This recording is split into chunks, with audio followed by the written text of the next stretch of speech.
Bonsoir tout le monde. Cette nouvelle série de conférences ce soir touche particulièrement un thème qui nous est cher, c'est la préscience, c'est l'omniscience de Dieu. Alors c'est une série de 2 conférences. Au cours de la première conférence, je vais essayer de répondre à la question à savoir comment un Dieu omniscient peut-il éprouver du regret. La deuxième conférence qui vous sera présentée le mois prochain va répondre à la question à savoir si Dieu est omniscient, pourquoi nous invite-t-il à prier?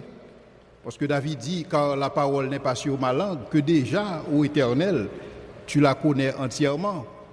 Donc si Dieu est en connaissance de tout, pourquoi cette invitation à prier? Mais pour ce soir, la question à laquelle je vais essayer d'apporter des éléments de réponse, c'est comment un Dieu omniscient peut-il éprouver du regret? Au menu, je vais commencer par présenter l'affirmation biblique pour ce qu'il s'agit de l'omniscience et de la préscience de Dieu. Donc l'idée, c'est de vous présenter les textes bibliques qui supportent le fait que Dieu, il est omniscient et il possède de la préscience. Deuxièmement, je voudrais aussi vous présenter des affirmations bibliques selon lesquelles Dieu est flexible quant au futur. Donc, il y a certains qui pourraient voir des contradictions entre le fait que Dieu est omniscient et qu'il possède de la préscience et qu'il soit flexible pour ce qu'il s'agit de l'avenir. Dans ce contexte, je vais vous présenter des interprétations. Comment les évangéliques arrivent à interpréter cette réalité qui est souvent considérée comme une contradiction chez ceux qui ne connaissent pas Dieu, à savoir comment un Dieu omniscient peut-il éprouver du regret. Alors je dois vous dire d'entrée de jeu que les évangéliques s'accordent à dire que Dieu est omniscient et que Dieu possède de la préscience. Cependant, leur interprétation, pour ce qu'il s'agit de la préscience, pour ce qu'il s'agit de l'omniscience de Dieu, diffère. C'est dans ce contexte que je vais vous présenter la perspective augustinienne, calvinisme, la perspective préscience simple, la perspective théiste ouvert et la connaissance intermédiaire ou hypothétique en termes d'éléments d'explication pour ce qu'il s'agit de l'omniscience, la préscience de Dieu et le fait que Dieu peut changer d'avis, le fait que Dieu est en mesure d'éprouver, si vous voulez, d'exprimer et du regret. Et au final, nous allons essayer de présenter une application pratique, à savoir pour nos églises, pour nos chrétiens, qu'est-ce que nous pouvons en tirer du fait que Dieu soit omniscient et qu'il possède la préscience. Commençons d'abord avec les affirmations bibliques pour ce qu'il s'agit de la préscience de Dieu. D'entrée de jeu, les Écritures nous présentent Dieu comme étant un Dieu qui est souverain. Il exerce un contrôle souverain dans l'univers et il possède une connaissance exhaustive. La connaissance de Dieu, c'est une connaissance exhaustive pour ce qu'il s'agit du passé, du présent et du futur. Et il existe des textes bibliques pour supporter cette affirmation.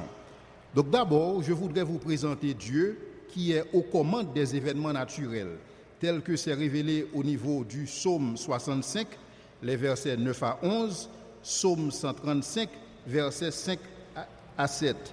Je ne vais pas citer l'ensemble des textes bibliques, mais je vais choisir quelques textes pour présenter chacune de ces affirmations pour ce qui concerne le fait que Dieu possède de la préscience, le fait que Dieu est omniscient. D'abord, le psaume 135 nous présente un Dieu qui est aux commandes des événements naturels. Psaume 135, verset 5-7.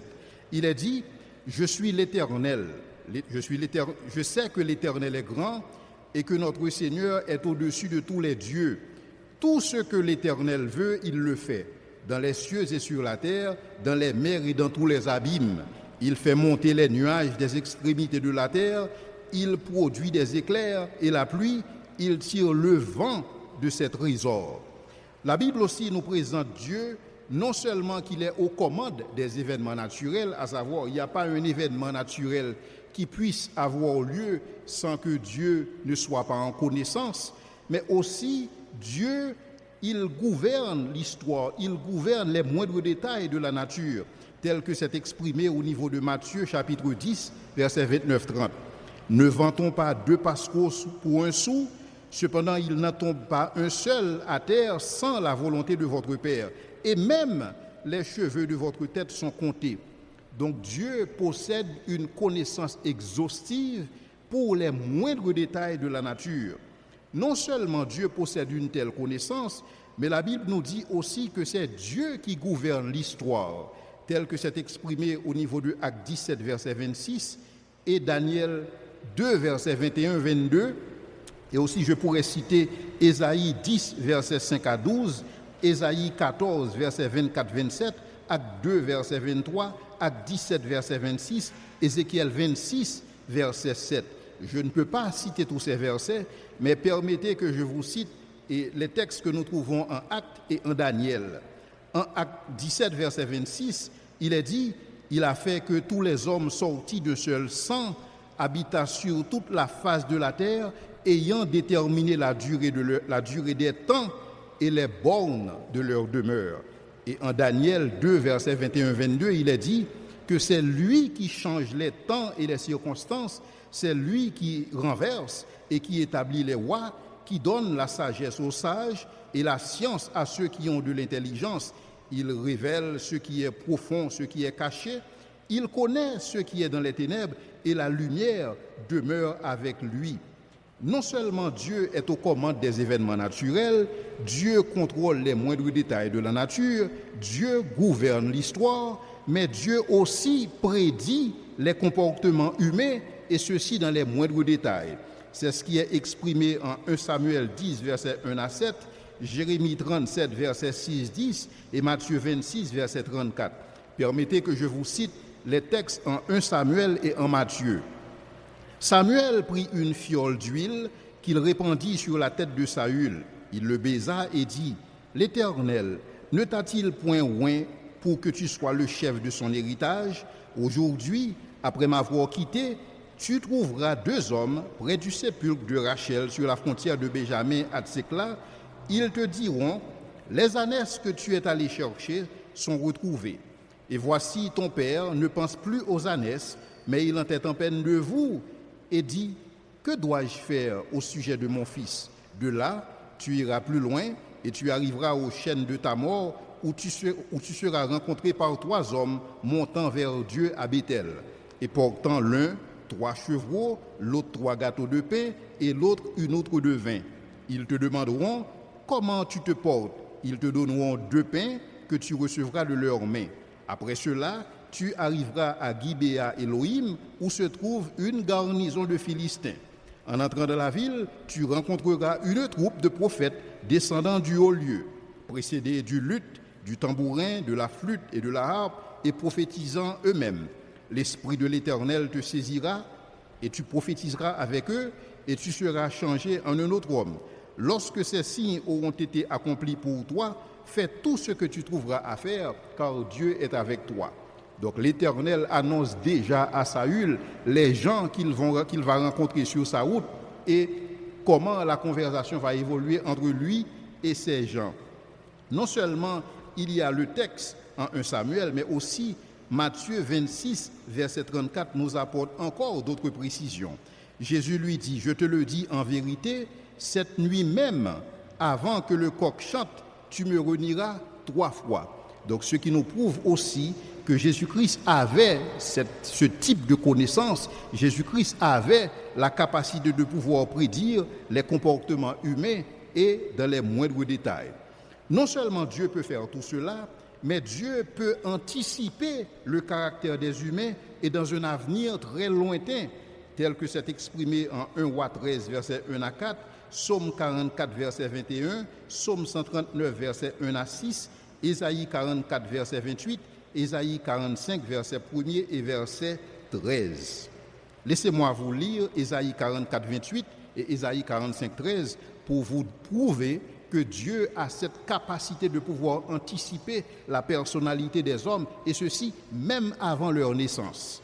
Il est dit, je dis de Cyrus, il est mon berger, il accomplira toute ma volonté, il dira de Jérusalem qu'elle soit rebâtie et du temple qu'il soit fondé. Et ceci très longtemps avant que Cyrus ne soit né. Il y a aussi un autre texte en Ésaïe 45, verset 13, où il est dit, toujours de Cyrus, « C'est moi qui ai suscité Cyrus dans ma justice, et j'aplanirai toutes ses voies, il rebâtira ma ville, il libérera mes captifs sans rançon ni présent, dit l'Éternel les armées. » Et le texte le plus extraordinaire, c'est le texte que nous trouvons en Genèse 15, le verset 13, Ésaïe 46, verset 9 à 11, Ésaïe 48, verset 3 à 5, qui présente Dieu comme ayant la capacité d'annoncer la fin avant le commencement. Donc ça, c'est une capacité extraordinaire que Dieu possède. Et permettez que je vous lise Genèse 15, verset 13. Et l'Éternel dit à Abraham, « Sache que tes descendants seront étrangers dans un pays qui ne sera point à eux. Ils y seront asservis et on les opprimera pendant 40 ans. Mais je jugerai la nation à laquelle ils seront asservis. Ils sortiront ensuite avec de grandes richesses. » Dieu annonce à Abraham que les enfants d'Israël vont se retrouver en Égypte et qu'ils vont passer 430 ans. Et ceci bien avant qu'Israël soit né en tant que peuple. Et l'autre texte, c'est Ésaïe 48, verset 3 à 5, où il est dit, « Dès longtemps, j'ai fait les premières prédictions. Elles se sont accomplies de ma bouche et je les ai publiées. Soudain, j'ai agi et elles sont accomplies. Sachant que tu es endurci, que ton cou est une barre de fer et que tu as un front d'airain, je t'ai annoncé dès longtemps ces choses. Je te les ai déclarées avant qu'elles arrivassent, afin que tu ne dises pas, c'est mon idole qui les a faites, c'est mon image taillée ou mon image en fonte qui les a ordonnées. » Chers amis, fort de ces passages, nous pouvons affirmer que Dieu dispose d'une connaissance exhaustive pour ce qui concerne le passé, le présent et le futur. Et même au niveau des Écritures, le test par excellence pour savoir si on est en face d'un vrai prophète ou d'un faux prophète, c'est la capacité de ce prophète à prédire l'avenir. Or, ces textes nous présentent que Dieu, non seulement il prédit l'avenir, mais Dieu déjà anticipe les comportements humains, il commande les événements naturels, il exerce un contrôle sur les moindres détails de la nature, il prédit des comportements, il anticipe le caractère et il annonce la fin avant le commencement. Cependant, la Bible aussi affirme le fait que Dieu est flexible par rapport au futur. Dans les Écritures, nous voyons Dieu questionner concernant le futur. Dieu se posait des questions à savoir de quoi est-ce que le futur sera fait. Nous voyons Dieu parler au conditionnel, nous voyons Dieu éprouver du regret par rapport à certaines décisions que Dieu avait prises lui-même, nous voyons Dieu changer d'avis en rapport à la tournure des événements. Alors comment concilier le fait que Dieu soit omniscient et qu'il puisse aussi changer d'avis, qu'il puisse éprouver de l'incertitude par rapport à l'avenir, quitte à questionner le futur et Dieu parler au conditionnel. Parce que quand on est omniscient, on parle de manière ex cathedra, on ne parle pas comme si on n'était pas en connaissance du futur. Et c'est ainsi que dans les Écritures, nous voyons Dieu qui est confronté par l'inattendu. C'est ce que nous lisons en Ésaïe 5, versets 2 et 4, Jérémie 3, versets 6, 7, Jérémie 3, versets 19, 20, Jérémie 19, verset 5 et Jérémie 7, verset 31. Regardons Jérémie 3, versets 6, 7 et 19, 5. L'Éternel me dit au temps du roi Josias, « As-tu vu ce qu'a fait les fidèles Israël, elle qui allait sur toute montagne élevée et sous tout arbre vert pour s'y prostituer? Écoutez bien. Et moi je disais, après avoir tout cela, elle reviendra à moi, mais elle n'est pas revenue, et sa sœur Judas la perfide en a été témoin. » Dieu s'attendait à ce que Judas revienne à lui, mais Judas n'est pas revenu. Comment Dieu puisse s'attendre à ce que Judas revienne alors qu'il est omniscient? Ne savait-il pas que Judas n'allait pas revenir à lui? Mais il dit, et pourtant, je m'attendais à ce que Judas revienne, mais il n'est pas revenu. Deuxièmement, il y a un autre texte que nous trouvons dans le verset 6, Jérémie 19, verset 5. Il est dit, ils ont bâti des hauts lieux pour brûler leurs enfants au feu en holocauste à Baal, ceux que je n'avais ni ordonné ni prescrit, ceux qui ne m'étaient point venus à la pensée. Imaginez-vous qu'un Dieu omniscient se retrouve dans une situation où ces créatures font certaines choses qui n'étaient même pas venues à la pensée de Dieu. Donc Dieu est omniscient. Ensuite, nous voyons d'autres textes où Dieu éprouve du regret. En Genèse 6, verset 6, 1 Samuel 13, verset 13, 1 Samuel 15, verset 10, 1 Samuel 15, verset 35. Il est dit dans le texte de Samuel, dans le texte de Genèse 6, verset 5-6, il est dit « L'Éternel vit que la méchanceté des hommes était grande sur la terre et que toutes les pensées de leur cœur se portaient chaque jour uniquement vers le mal. L'Éternel se repentit d'avoir fait l'homme sur la terre et il fut affligé en son cœur. » C'est comme s'il ne savait pas. Il ne s'attendait pas à ce que l'homme devienne aussi méchant et donc Dieu, il se repent d'avoir créé l'homme. Non seulement nous avons ce texte en 1 Samuel 6, en Genèse 6, verset 5-6, mais nous avons aussi un autre texte en 1 Samuel 15, versets 10 et 11, où il est dit, écoutez bien, l'Éternel adressa la parole à Samuel et lui dit, « Je me repens d'avoir établi Saül pour roi, car il se détourne de moi et il n'observe point mes paroles. » Samuel fut irrité et il cria à l'Éternel toute la nuit. C'est un texte qui est difficile à comprendre, dans la mesure où nous admettons que Dieu, c'est lui qui a placé Saül sur le trône et Dieu a affirmé la position que Saül occupait parmi les enfants d'Israël. Non seulement nous voyons Dieu qui est confronté par l'avenir, non seulement nous voyons Dieu qui éprouve du regret, mais nous voyons Dieu qui éprouve aussi de la frustration, tel que cela se présente en Ézéchiel 22, versets 30 à 31. Écoutez bien, « Je cherche parmi eux un homme qui élève un mur, qui se tienne à la brèche devant moi en faveur du pays, afin que je ne la détruise pas, mais je n'en trouve pas. » C'est comme si Dieu cherche, mais il ne savait pas qu'il n'allait pas trouver un homme. Comme il ne savait pas qu'il n'allait pas trouver un homme, alors Dieu se retrouve frustré. C'est ce qui est exprimé dans le verset 31. « Je répandrai sur eux ma fureur, je les consumerai par le feu de ma colère, je ferai retomber leurs œuvres sur leur tête, dit le Seigneur l'Éternel, qui est frustré parce qu'il s'attendait qu'il y ait des hommes qui intercèdent, mais il n'a pas trouvé d'homme qui puisse jouer le rôle d'intercesseur. » Non seulement nous voyons Dieu qui confronte l'inattendu, nous voyons Dieu qui éprouve du regret et la frustration, mais nous voyons Dieu qui crée des gens et qui seront damnés. Et pourtant, la volonté de Dieu, c'est que tout le monde soit sauvé. Si sa volonté, c'est que tout le monde soit sauvé, comment peut-on avoir des gens qui sont créés pour être damnés? Et d'où la question qui est ce qu'on retrouve au niveau du Matthieu 26, verset 24, où il est dit « Le Fils de l'homme s'en va, selon ce qui est écrit de lui, mais malheur à l'homme par qui le Fils de l'homme est livré, mieux vaudrait pour cet homme qu'il ne fût pas né. » Donc c'est comme quelqu'un qui est né pour être damné. Or la volonté de Dieu, c'est que tous soient sauvés et parviennent à la connaissance de la vérité. Donc c'est tel que c'est exprimé en 2 Pierre 3, 9, Matthieu 26, 24, Ésaïe 63, 10, Éphésiens 4, 30, Actes 7, verset 51, Hébreux 3, 8. L'autre réalité, c'est que nous voyons Dieu s'exprimer au conditionnel. Or, il se trouve que quand on est omniscient, on devrait parler de manière ex cathedra et non au conditionnel. C'est ce qui est exprimé en Exode 4, verset 8-9, et Exode 13, verset 17, Ézéchiel 12, le verset 3. Laissez-moi vous lire Exode 4, verset 8-9 et Exode 13, verset 17. Écoutez bien.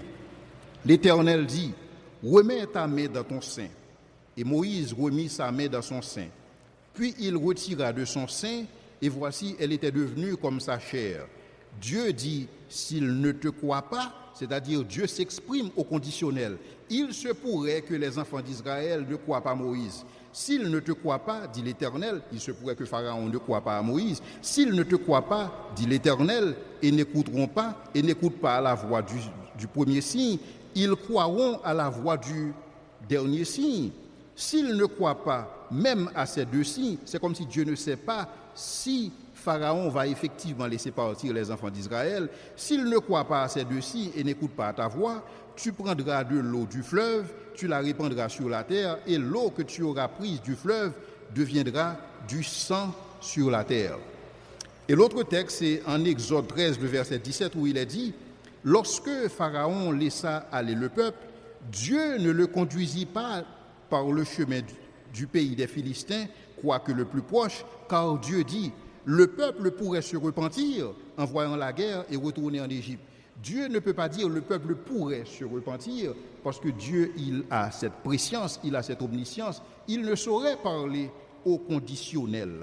Non seulement nous voyons Dieu qui est confronté par l'inattendu, qui éprouve du regret, qui éprouve de la frustration, qui crée des gens qui seront damnés, qui parlent au conditionnel, mais nous voyons aussi des textes où Dieu change d'avis par rapport à certaines décisions qu'il avait prises antérieurement, telles que c'est exprimé en Jérémie 18, verset 4-10, Jérémie 18, verset 26, Jérémie 26, verset 2-3, verset 13, Joël 2, verset 12 à 23, Jonas 3, le verset 10, Jonas 4, verset 2, Deutéronome 9, verset 25-29, 1 Samuel 2, verset 27 à 31, 1 Roi 21, verset 21-29, Ézéchiel 4, verset 9 à 15, Amos 7, verset 1 à 6, Apocalypse 3, le verset 5, Apocalypse 22, verset 18-19, des textes où Dieu semble changer d'avis. Permettez que je vous lise Jonas chapitre 3, le verset 10. Dieu vit qu'ils agissaient ainsi et qu'ils revenaient de leur mauvaise voie. Alors Dieu se repentit du mal qu'il avait résolu de leur faire et il ne le fit pas. C'est-à-dire Dieu change d'avis. Il avait résolu d'agir d'une certaine manière et maintenant il décide d'agir autrement. Et dans le verset 7, à Jérémie 18, verset 7-10, nous lisons « Soudain je parle sur une nation, sur un royaume d'arracher, d'abattre et de détruire, mais si cette nation sur laquelle j'ai parlé revient à sa méchanceté, je me repens du mal que j'avais pensé lui faire. Et soudain, je parle sur une nation, sur un royaume, de bâtir et de planter. Mais si cette nation fait ce qui est mal à mes yeux et n'écoute pas ma voix, je me repens du mal que j'avais l'intention de le faire. » Donc ici, nous voyons un certain nombre de textes où Dieu change d'avis. Maintenant, comment concilier ces deux positions? Comment concilier ces deux affirmations de la Bible? Dans un premier temps, nous voyons la Bible affirmer l'omniscience et la présence de Dieu, le fait que Dieu exerce un contrôle souverain sur l'univers, le fait que Dieu possède une connaissance exhaustive pour ce qu'il s'agit du passé, du présent et du futur, et en même temps, nous voyons la Bible affirmer aussi une certaine flexibilité de la part de Dieu quant au futur. Alors, quand les non-croyants sont confrontés à de tels textes, et les non-croyants adoptent une position par défaut. Et cette position, c'est quoi? C'est que la Bible est bourrée de contradictions, et là, nous sommes en face d'une contradiction de plus. Parce qu'un Dieu qui est omniscient ne saurait changer d'avis. Un Dieu qui est omniscient ne saurait éprouver du regret. Et donc, telle est la réponse que souvent les athées, souvent les non-croyants, et formulent par rapport aux affirmations au niveau de ces textes. Mais cependant, je dois vous dire que c'est une approche simpliste et cette approche de la part des non-croyants suppose qu'ils ne veulent pas faire un effort de réflexion sur ces passages. Par exemple, si on prend 1 Samuel chapitre 15, dans 1 Samuel chapitre 15, nous lisons 1 Samuel 15 verset 11, Dieu qui parle, Samuel qui parle de Dieu, il dit « Je me repens d'avoir établi Saül pour roi ». C'est Dieu qui parle. Dieu dit qu'il se repent d'avoir établi Saül pour roi. Nous sommes toujours dans 1 Samuel chapitre 15. Maintenant au verset 29. Au verset 29, il est dit, « Celui qui est la gloire d'Israël ne ment point et ne se repent point, car il n'est pas un homme pour mentir, ni un pécheur pour se repentir. » Alors, comment Samuel peut-il se contredire dans le même passage? À moins que le repentir de Dieu veuille dire autre chose. À moins que le repentir de Dieu soit différent du repentir des hommes. À moins que c'est une figure de style qui est présentée dans ce texte qui ferait que Dieu soit différent par rapport à son repentir, par rapport à son regret, par rapport aux hommes. Parce que dans un certain sens, il est difficile de dire que dans ce même texte, Samuel est en train de se contredire. Samuel dit que Dieu affirme se repentir d'avoir établi Saül pour roi, et quelques versets plus bas, Samuel affirme que Dieu n'est pas un homme pour mentir, ni un pécheur pour se repentir, parce qu'il est la gloire d'Israël. Et donc, comment interpréter ces passages? Ce que je vais faire ce soir, je vais vous présenter l'interprétation des chrétiens évangéliques pour ce passage. Parce que les chrétiens évangéliques ne considèrent pas qu'il s'agit de contradiction, car il est difficile d'affirmer que Samuel se contredise dans un même passage. Donc c'est impossible. Maintenant, comment les évangéliques interprètent-ils cette réalité où Dieu affirme posséder l'omniscience en tant que qualité, en tant qu'attribut divin, non communicable, et le fait que Dieu puisse être flexible par rapport à l'avenir? Ce soir, je vais vous présenter 4 positions, je vais vous présenter 4 perspectives. Et dans un certain sens, je ne vais pas vous dire quelle perspective que vous devez adopter, mais cependant, j'espère, en vous présentant ces perspectives évangéliques, vous les présenter avec leurs forces et avec leurs faiblesses. Et à vous, plus tard, de juger quelle est la perspective la plus adaptée, la plus appropriée pour expliquer cette réalité que Dieu est omniscient et en même temps, il peut éprouver du regret. La première perspective que je vais vous présenter, c'est la perspective, ou si vous voulez, la perspective augustinienne calvinisme. Je l'appelle perspective, mais c'est aussi une position. D'après leur position, si Dieu change d'avis, c'est qu'on ne saurait faire confiance à Dieu. Donc si on a un Dieu qui change d'avis du jour au lendemain, de manière arbitraire, rien ne dit que le salut que Dieu nous donne aujourd'hui, il ne va pas décider plus tard de nous retirer ce salut. Donc dans cette perspective, ou si vous voulez, dans l'approche augustinienne calvinisme, Dieu ne peut pas changer d'avis. Pourquoi? Parce que Dieu a tout prévu d'avance. Parce que Dieu a tout prévu d'avance, Dieu connaît tout à l'avance. Parce que dans leur contexte, omniscience, c'est la préscience de Dieu. Et tout se fait selon la volonté de Dieu. Et la connaissance de Dieu dans ce contexte est causale. Dans un certain sens, Dieu est l'auteur de toutes choses. Il n'y a rien qui puisse se passer, il n'y a rien qui puisse se produire dans l'univers qui échapperait au contrôle de Dieu, parce que Dieu en est la cause de tout. Et c'est ainsi que souvent, un des textes qui est cité, c'est le texte dans Lamentation qui dit « D'où viennent les maux et les biens? N'est-ce pas de l'Éternel que viennent les maux et les biens? Qui dira qu'une chose arrive sans que l'Éternel ne l'ait ordonné ?» Dieu, selon cette position, Dieu a tout prédéterminé. Non seulement que Dieu a prédéterminé tout ce qui doit se passer dans l'univers, Dieu a même prédéterminé les actions et les pensées des hommes. C'est-à-dire, Dieu avait prédéterminé de toute éternité que je me tiendrai devant vous pour prononcer cette conférence sur le sujet « Pourquoi un Dieu omniscient peut-il éprouver du regret ?» Dans ce contexte, j'étais contraint de donner cette conférence. Je ne pouvais pas librement choisir de donner cette conférence, tout simplement parce que le libre arbitre est illusoire. Donc, dans cette perspective, tout est une question de providence et incluant la permission pour le mal. Et selon le principe, alors comment ils interprètent les passages où Dieu semble changer d'avis, les passages où Dieu semble être frustré par rapport à l'avenir, les passages où Dieu éprouve du regret, c'est que dans leur perspective, c'est le principe de l'accommodation. Donc Dieu, pour pallier à notre incapacité, dans sa façon de communiquer à nous, il utilise un langage humain, ce qu'on appelle un anthropomorphisme, anthropos, homme, morpheus, forme. Il utilise une forme humaine dans un certain langage pour pouvoir nous parler de par notre limitation. Telle était la position de Jean Calvin et qui est toujours en vogue pour ce qu'il s'agit du calvinisme.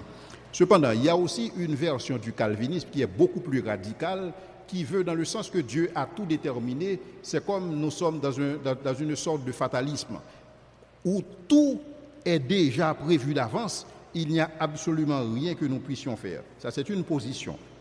Une deuxième position, c'est la position qu'on appelle la préscience simple.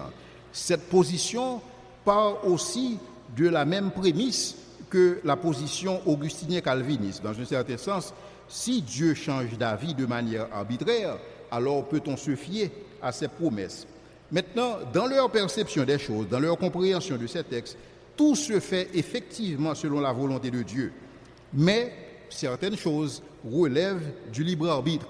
Certaines choses relèvent, si vous voulez, du choix humain. Dans un certain sens, Dieu est une cause, mais les hommes sont aussi des causes. Dieu pourrait être considéré comme une cause première, comme une cause principale, mais les êtres humains sont aussi des causes intermédiaires. Dieu connaît d'avance l'avenir, mais ce n'est pas la connaissance que Dieu possède qui détermine les choses. Donc ce n'est pas parce que Dieu connaît l'avenir par avance que l'avenir se produit ainsi, mais c'est parce que l'avenir va se produire que Dieu, lui, il connaît l'avenir. Donc Dieu connaît d'avance ce qu'il cause, dans un certain sens, parce que Dieu a déterminé certaines choses. Mais pour ceux que Dieu ne détermine pas, il les connaît néanmoins, et sa connaissance ne détermine pas nécessairement ces choses. Donc le futur, dans ce contexte, est déterminé de manière épistémique et non de manière causale. C'est-à-dire la connaissance que Dieu possède par rapport au futur ne détermine pas nécessairement ce qui se produit, mais c'est ce qui se produit que Dieu connaît de toute éternité, et donc cela fait partie de sa connaissance. Et donc pour eux, toute l'écriture ne saurait être interprétée de manière littérale. Il existe des textes qui doivent être interprétés de manière littérale et d'autres textes qui doivent être interprétés de manière, dans le sens figuré. Parce que pour eux, certains passages présentent cette caractéristique.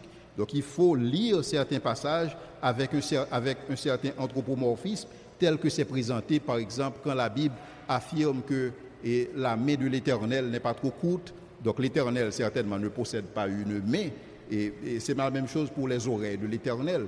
Et souvent, quand on fait référence au bras de l'Éternel, on parle beaucoup plus de sa puissance. Quand on fait référence aux yeux de l'Éternel, on fait référence à sa connaissance exhaustive. Quand on fait référence aux oreilles de l'Éternel, on fait référence à sa compassion, à sa capacité à pouvoir tout embrasser. Donc voilà la position pour ce qu'il s'agit des augustiniens calvinistes et de la préscience simple.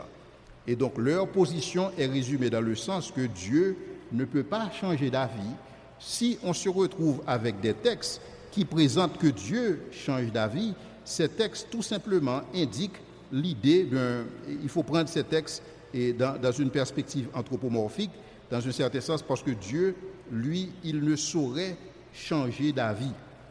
Donc voilà comment ces deux positions présentent leur réalité. Maintenant, il existe d'autres positions qui sont présentées. Et ici, je vais parler de ce qu'on appelle le théisme ouvert, qui aussi aborde cette question, à savoir comment un Dieu omniscient peut-il changer d'avis. Et dans leur perspective, c'est que Dieu est omniscient, mais dans sa préscience, il connaît uniquement ce qu'il a déterminé. Donc déjà, nous voyons dans cette position une certaine limitation au niveau de la connaissance que Dieu possède. Pour les choses que Dieu a déterminées d'avance, Dieu les connaît. Pour les choses qu'il n'a pas déterminées, il ne les connaît pas nécessairement. Et donc, dans ce contexte, dans le théisme ouvert, il rejette l'interprétation figurative de certains passages en rapport au futur. Donc, dans leur conception des choses, Dieu détermine une partie du futur. Et une partie du futur, Dieu la laisse ouverte. Et parce que cette partie est ouverte, donc cette partie est inconnue de Dieu, et donc Dieu laisse cette partie à l'expression du libre arbitre. Donc c'est pourquoi Dieu peut nous mettre en garde par rapport à l'avenir. Il peut nous dire de changer de comportement, il peut nous dire d'agir différemment pour que nous puissions avoir des résultats différents. Dans ce contexte, Dieu prédit le futur tenant compte de la connaissance parfaite de sa personnalité. Par exemple, dans le contexte de Pierre, ce n'est pas que Dieu avait cette préscience, ce n'est pas que Dieu savait effectivement que Pierre allait renier Jésus, mais cependant, puisque Dieu possède une connaissance exhaustive de nous autres, Dieu connaissait le caractère de Pierre et Dieu s'était dit, en vertu du caractère de Pierre, il est évident que Pierre va renier Jésus. Donc c'est comme pour ma part, je pourrais dire, en vertu de la connaissance que je dispose de Maître Déré et le fait qu'à chaque fois qu'il participe à ces conférences, il est le premier à poser des questions. Donc là, je peux anticiper déjà, à l'issue de cette conférence, Maître Déré sera, Maître Dénéus, Maître Dénéus sera la première personne à poser des questions parce que je le connais. Donc selon le théisme ouvert, ce n'est pas que Dieu connaissait ce qui allait se passer dans le cadre du reniement de Pierre, mais Dieu connaissait Pierre parfaitement. Dieu a cette connaissance parfaite de ses créatures et cette connaissance qu'il possède lui permet d'anticiper quels sont les comportements qu'ils vont avoir. Et des fois, on utilise cela en matière de psychologie pour anticiper et quels sont les comportements que les gens vont avoir dépendamment d'un certain passé, dépendamment d'un certain conditionnement. Donc pour eux, c'est la façon dont ils voient le reniement de Pierre. Et c'est la même chose pour Judas. Ils estiment qu'un Dieu d'amour et omniscient ne pourrait pas créer un être qui allait justement à la perdition. Et dans leur interprétation de cette réalité, ils disent que, en principe, Jésus ne savait même pas que c'était Judas qui allait le trahir.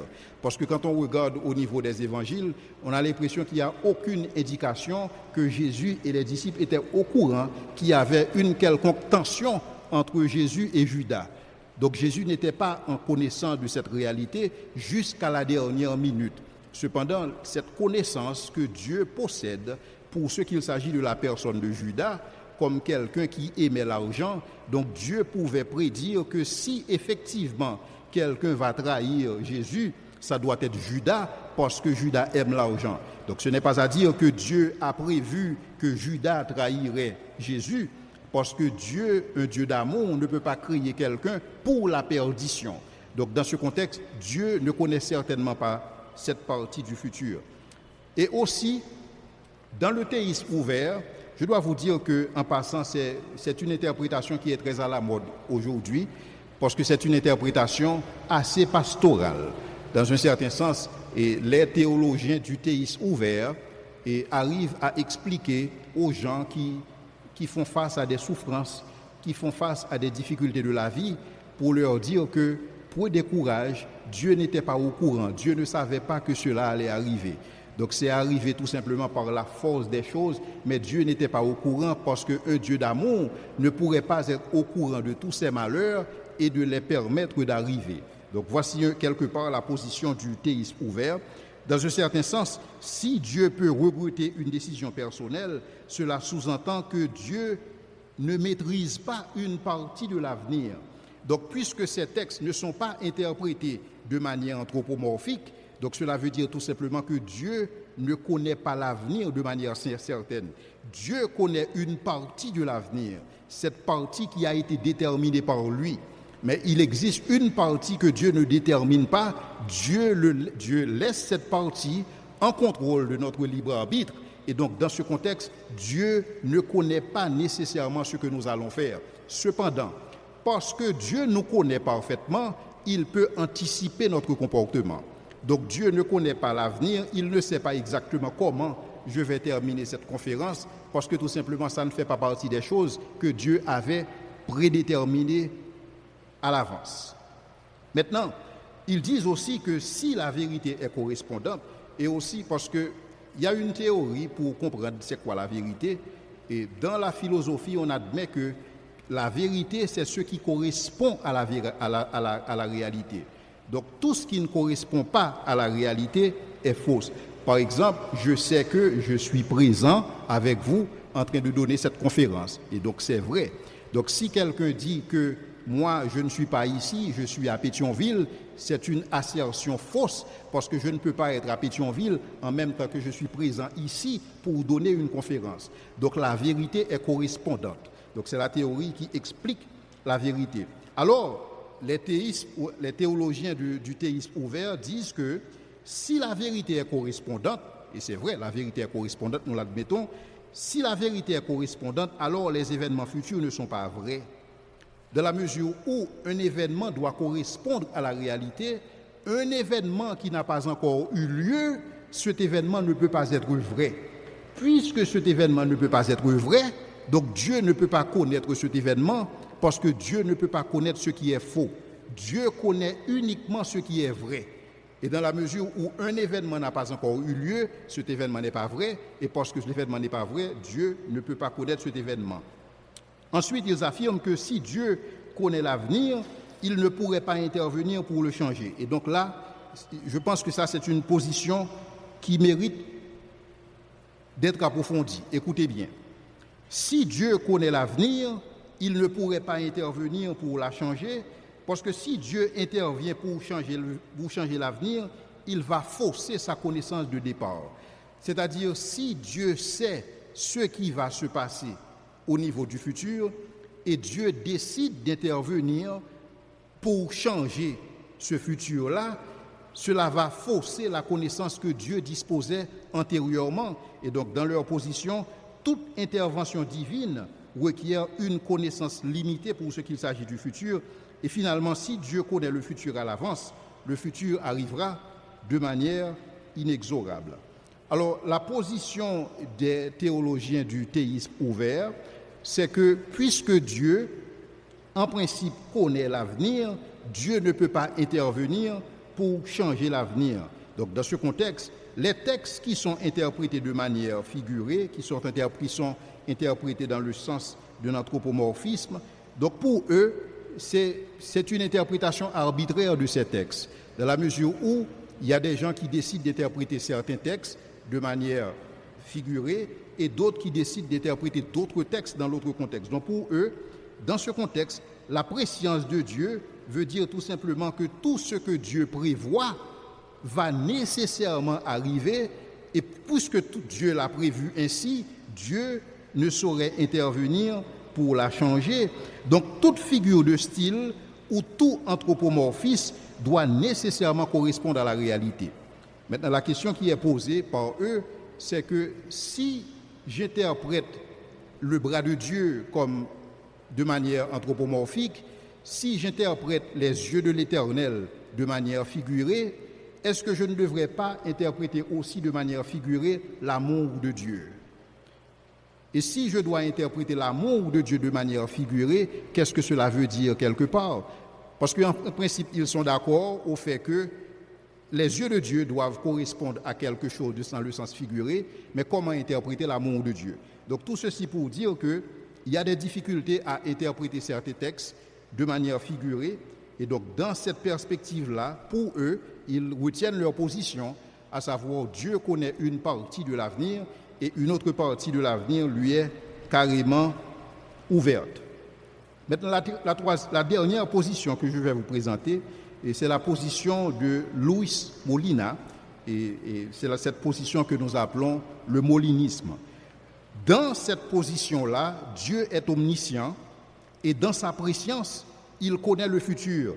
Mais non seulement Dieu connaît le futur, mais Dieu connaît aussi les propositions contrefactuelles.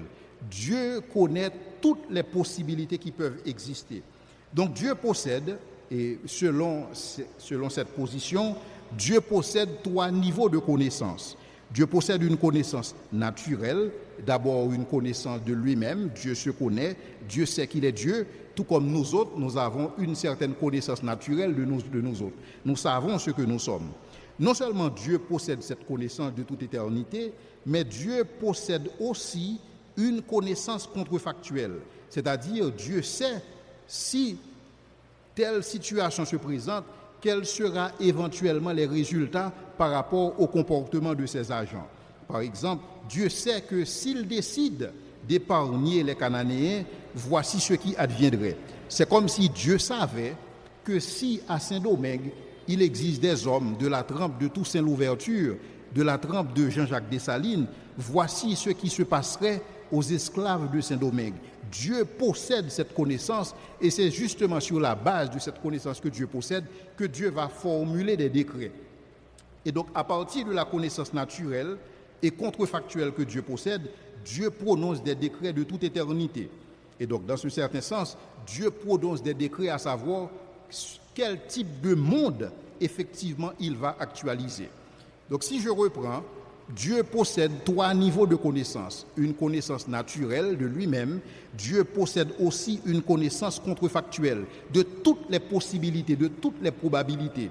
Donc Dieu sait que des individus qu'il crée, quand ils sont placés dans certaines circonstances que Dieu peut arranger, Dieu sait comment ils vont agir sans nécessairement violer leur libre arbitre. Donc avec le molinisme, le libre arbitre est préservé aussi bien que la préscience, car Dieu possède cette connaissance contrefactuelle. Donc dans un certain sens, Dieu savait que si l'apôtre Pierre se retrouve dans une circonstance donnée, l'apôtre Pierre allait renier Jésus. Donc la connaissance que Dieu dispose pour ce qu'il s'agit du reniement de Pierre n'est pas une connaissance en fonction de la personnalité de Pierre, mais ça vient d'une connaissance exhaustive que Dieu possède de toutes choses, car Dieu sait que si Pierre se retrouve dans telle ou telle situation, voici ce que le comportement de Pierre sera effectivement.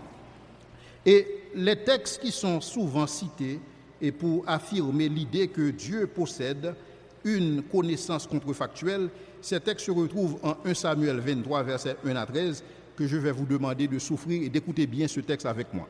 C'est un texte très important pour exprimer l'idée que Dieu possède une connaissance hypothétique ou contrefactuelle. 1 Samuel 23, versets 1 à 13. On vint dire à David, voici les Philistins ont attaqué Kéla et pillent les airs. Dieu consulta l'Éternel en disant, David consulta l'Éternel en disant, irai-je et battrai-je ces Philistins? Et l'Éternel lui répondit, va, tu battras les Philistins et tu délivreras Kéla. Donc c'est-à-dire Dieu connaît l'avenir. Dieu sait que si David se range en bataille contre les Philistins, David aura gain de cause. Verset 3. Mais les gens de David lui dirent, voici, nous ne sommes pas sans crainte ici, même en Juda, que sera si nous allons à Kéla contre les troupes des Philistins? Regardez ce qui va se passer. David va consulter l'Éternel à nouveau. David consulta l'Éternel et l'Éternel lui répondit, lève-toi, descends à Kéla, car je livre les Philistins entre tes mains. Encore une fois, Dieu possède une connaissance exhaustive du futur. Dieu sait que David aura gain de cause. David alla donc avec ses gens à Kéla. Il se battit contre les Philistins. Il emmena leur bétail et leur fit éprouver une grande défaite. Ainsi, David délivra les habitants de Kéla. Écoutez, verset 6. Lorsque Abiatar, fils d'Abimelech, s'enfuit vers David à Kéla, il descendit ayant en main l'éphod. L'éphod, c'est un instrument que les enfants d'Israël utilisaient pour deviner c'était quoi une décision venant de Dieu. Saül fut informé, verset 7, Saül fut informé de l'arrivée de David à Kéla et il dit, Dieu le livre entre mes mains, car il est venu s'enfermer dans une ville qui a des portes et des barres. Et Saül convoqua tout le peuple à la guerre afin de descendre à Kéla et d'assiéger ses gens. David, ayant eu connaissance du mauvais dessein que Saül projetait contre lui, dit au sacrificateur Abiatar, apporte l'éphod. Maintenant, que va faire David? David va consulter Dieu. Et écoutez très bien la réponse que Dieu va donner à David.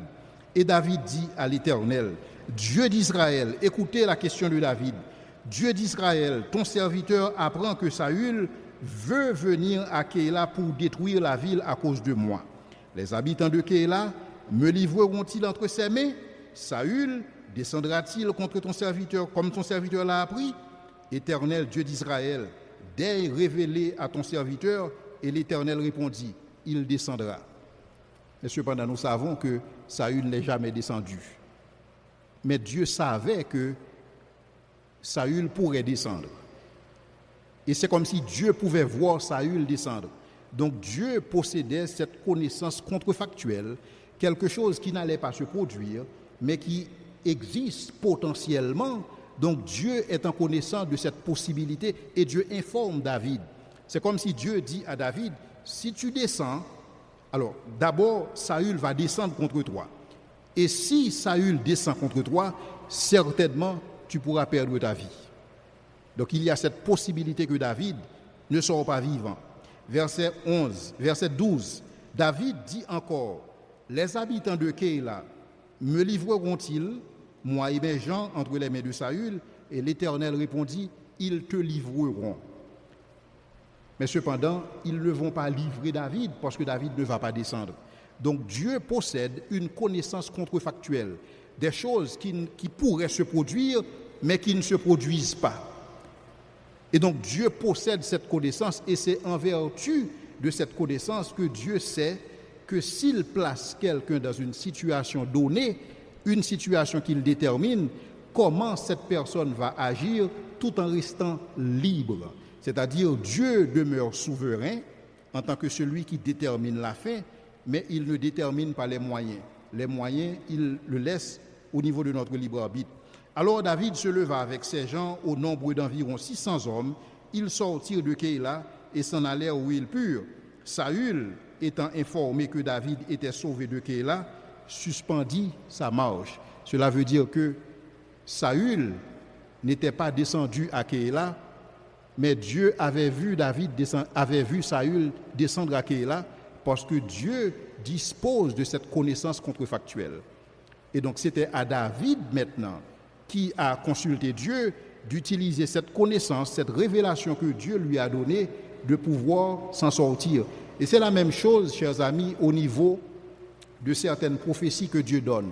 Il y a des prophéties que Dieu donne, ce sont des prophéties conditionnelles, dans le sens que si vous décidez d'agir autrement, ce que Dieu avait anticipé, ce que Dieu avait vu n'aura pas lieu. Pourquoi ? Parce que Dieu dispose d'une connaissance hypothétique. Dieu connaît, c'est comme on dit, Dieu connaît tous les conditionnels subjonctifs. Dieu les connaît à l'avance. Il connaît toutes les possibilités et Dieu sait que si vous agissez d'une certaine manière, voici toutes les possibilités, voici tous les résultats qui pourraient avoir lieu dans ce contexte. Donc Dieu dispose de cette connaissance. Et c'est la même chose que nous trouvons en Actes 27, versets 24 à 31, où Paul, qui se retrouve dans un navire avec des gens, et leur vie était menacée, mais cependant, au cours de la nuit, un ange de Dieu apparaît à Paul et lui dit, c'est Luc qui relate, un ange de Dieu à qui j'appartiens et que je sers m'est apparu cette nuit, et il m'a dit, Paul, ne crains point, il faut que tu comparaisses devant César. Et voici, Dieu t'a donné tous ceux qui naviguent avec toi. C'est-à-dire, Dieu a déterminé en avance que Paul ne va pas mourir, les habitants du navire ne vont pas mourir. Cependant, il y a une condition. Paul aurait pu mourir. L'équipage du navire aurait pu périr, mais écoutez la condition. Verset 23, verset 31. Paul dit aux centeniers et aux soldats, si ces hommes ne restent dans le navire, vous ne pouvez être sauvés. C'est-à-dire, le salut de Paul et le salut des membres de l'équipage étaient conditionnés par leur volonté de rester dans le navire. Et s'ils ne restaient pas dans le navire, certainement ils allaient périr. Donc c'est quelque chose que Dieu aurait pu voir dans le sens que Dieu possède cette connaissance contrefactuelle. Et donc c'est la même chose que j'ai présentée pour ce qu'il s'agit des prophéties. Les prophéties que nous trouvons, si vous voulez, en Jérémie 38, versets 17-18, ce sont les prophéties que nous trouvons qui sont présentées à la forme conditionnelle. C'est-à-dire, si Israël agit d'une certaine manière, voici ce qui va se produire, mais Israël peut toujours se rétracter. Donc, dans son omniscience, Dieu connaît les choix de Sédécias, par exemple, et Jérémie est allé voir Sédécias pour dire que voici, Dieu va faire intervenir des gens qui vont mettre le feu dans la ville. Cependant, si tu décides de te livrer aux Chaldéens, cela n'arrivera pas.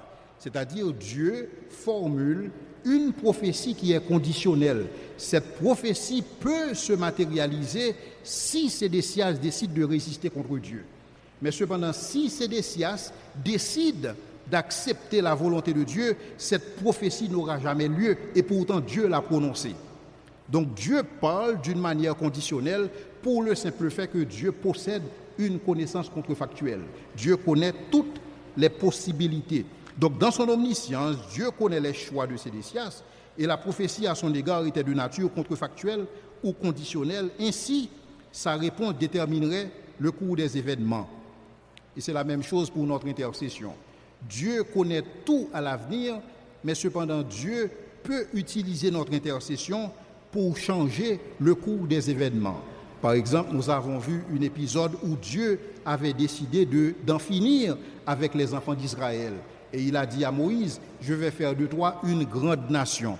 Cependant, Moïse a intercédé en faveur des enfants d'Israël et Dieu semblerait avoir changé d'avis. Donc, dans ce contexte, notre intervention peut changer le cours des choses dans la mesure où la prophétie qui était formulée était une prophétie conditionnelle. Et c'est pourquoi notre prière peut intervenir sur certaines choses. Donc Dieu, dans sa providence divine et dans sa connaissance intermédiaire, Dieu peut nous permettre d'agir en toute liberté pendant que c'est son plan qui va effectivement se mettre à l'œuvre. Donc Dieu sait quelle personne, et là je parle de la réalité de la crucifixion de Jésus-Christ, Dieu sait quelle personne, membre du Sanhédrin, librement déciderait de condamner Jésus et quel procurateur en l'an 27, sous la pression des Juifs, déciderait librement de faire exécuter Jésus. Cela veut dire que tous les gens qui ont participé dans l'exécution de Jésus, ils ont participé de leur propre gré. Cependant, Dieu avait déterminé déjà que Jésus-Christ allait mourir. Mais ces gens, Dieu savait effectivement que si Pilate se retrouve procurateur en l'an 27, Pilate, sous une certaine pression, Pilate allait livrer Jésus.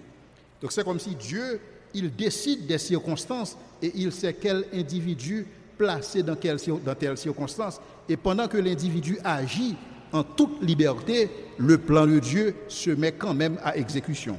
C'est ce qui est exprimé quand on lit Actes chapitre 2, verset 23, il est dit « Cet homme, livré selon le dessein arrêté de Dieu », cet homme en parlant de Jésus-Christ, livré selon le dessein arrêté de Dieu et selon la prescience de Dieu, c'est-à-dire Dieu avait déjà vu, il avait déjà décidé, vous l'avez crucifié. C'est-à-dire, ils l'ont fait en toute liberté, c'était leur choix de crucifier Jésus. Vous l'avez crucifié, vous l'avez fait mourir par la main des impies, et ceci, contrairement à ce qu'on appelle à l'approche et l'approche que je vous ai présentée pour ce qu'il s'agit du regret de Dieu dans ce contexte. Maintenant, Actes 4, verset 27-28, en effet, contre ton saint serviteur que tu as oint, Hérode et Ponce Pilate se sont ligués dans cette ville avec les nations et avec les peuples d'Israël pour faire tout ce que ta main et ton conseil avaient décidé à l'avance. Donc, dans un certain sens, les gens qui ont comploté contre la mort de Jésus-Christ l'ont fait en toute liberté. Cependant, la mort de Jésus-Christ était planifiée même avant la fondation du monde. Donc, Dieu a décrété ces circonstances et Dieu a décrété des gens qui seraient placés en situation feraient librement ce qu'il avait décidé par avance. Donc, un ensemble de décisions libres ont été prises pendant des siècles, mais néanmoins, toutes choses ont concouru selon le plan de Dieu. Donc, voici les 4 positions qui souvent sont présentées pour interpréter le changement de Dieu par rapport au fait que le changement d'avis de Dieu par rapport au fait qu'il est omniscient. Laissez-moi rapidement vous présenter ces 4 positions en synthèse. D'abord, la position augustinien-calviniste. D'après cette position, Dieu sait ce qui se fera car il a tout déterminé à l'avance. Donc la connaissance que Dieu possède est déterminante. C'est-à-dire que si Dieu sait que Adam va pécher, Adam ne peut pas s'empêcher de pécher. Parce que la connaissance que Dieu possède est causale. L'approche prescience simple dit que Dieu sait ce qui se fera selon son plan, mais aussi selon l'expression du libre arbitre. Adam a péché parce que Adam était libre de pécher. Parce que Dieu a cette connaissance du futur, Dieu savait que Adam allait pécher, mais ce n'est pas la connaissance du fait que Adam allait pécher qui a causé le fait que Adam ait péché. Mais cependant, Dieu ne possède pas de connaissance non hypothétique. Pour ce qu'il s'agit du terrain ouvert, Dieu sait ce qui se fera, parce que tout simplement, il a déterminé une partie du futur, mais cependant, il laisse une partie ouverte. Donc, dans ce sens, Dieu ne connaît pas cette partie, et c'est pourquoi Dieu peut éprouver du regret. Maintenant, pour ce qu'il s'agit de la connaissance intermédiaire, le molinisme, comme je l'ai appelé, Dieu sait ce qui se fera, Dieu sait ce qui se ferait, et Dieu sait aussi ce qui pourrait se faire. Parce que Dieu a déterminé certaines réalités, mais en vertu de sa connaissance contrefactuelle, Dieu peut permettre l'exercice du libre arbitre, Dieu peut permettre que certaines choses se passent, moyennant que le cadre où ces choses se passent ont été déjà fixés par lui. Donc dans ce contexte, le libre arbitre peut avoir son cours. Donc voici en quelque sorte les 4 interprétations évangéliques pour ce qu'il s'agit du fait que Dieu puisse posséder de la préscience et aussi changer d'avis. Maintenant, quelles sont les applications pratiques que nous retenons en conclusion? La réalité, c'est que Dieu, tel que c'est révélé dans les Écritures, Dieu est transcendant. Et dans sa transcendance, Dieu ne peut rien apprendre. Dieu ne peut pas commettre d'erreur. Dieu ne peut pas oublier, ni il ne peut pas se souvenir. Et Dieu ne peut pas changer d'avis, car il est transcendant. Mais cependant, Dieu est aussi immanent. Dans son immanence, Dieu a établi une politique immuable selon laquelle il se laissera fléchir par notre repentir ou notre changement de comportement à son égard. Et ça, c'est une politique que Dieu a établie dans le certain sens. Vous me chercherez et vous me trouverez si vous me cherchez de tout votre cœur. Et Dieu se présente ici comme étant souverain, mais tout aussi relationnel. Et donc, dans sa providence, Dieu garantit la liberté individuelle tout en fournissant les conditions pour que son plan puisse arriver à atteindre son succès de manière infaillible, le plan bienveillant qu'il a décidé de mettre en œuvre. Donc au final, Dieu a déterminé la fin, mais il nous laisse le choix des moyens pour y parvenir. C'est-à-dire, nous avons toute la latitude, nous avons toute la liberté nécessaire pour forger notre destin, pour déterminer certaines choses que Dieu n'a pas déterminées d'avance. Et tout ce que nous ferons dans le cadre de l'exercice de notre liberté, Dieu connaît déjà chaque initiation, chaque idée, chaque perception, chaque action que nous allons entreprendre dans ce contexte, parce que tout simplement, il connaît des propositions contrefactuelles. Donc voilà, en d'autres termes, comment les évangéliques arrivent à donner du sens au fait que Dieu, un Dieu qui est omniscient, puisse éprouver du regret, changer d'avis et éprouver de la frustration. Donc merci, je suis disponible pour vos questions.